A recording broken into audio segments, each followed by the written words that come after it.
अभिनेत्री पूजा बिरारी आणि अभिनेता सोहम बांदेकर यांचा लग्न सोहळा मोठ्या थाटात पार पडला.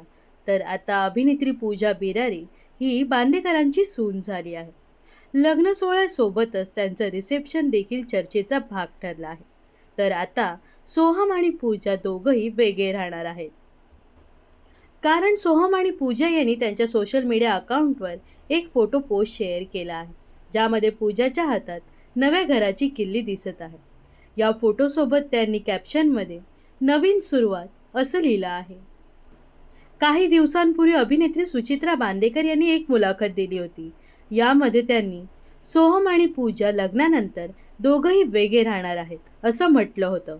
तर आता लग्नाच्या काही दिवसातच सोहम आणि पूजा दोघंही नवीन घरात सेट झाले आहेत असं फोटोंवरून लक्षात येत आहे. तर पूजा बिरारी आणि सोहम बांदेकर ही जोडी तुम्हाला कशी वाटते हे नक्कीच कमेंट्स करून सांगा. व अशाच मनोरंजन विश्वातील ताज्या घडामोडी जाणून घेण्यासाठी नक्कीच आपल्या चॅनलला सबस्क्राईब आणि फॉलो करायला विसरू नका.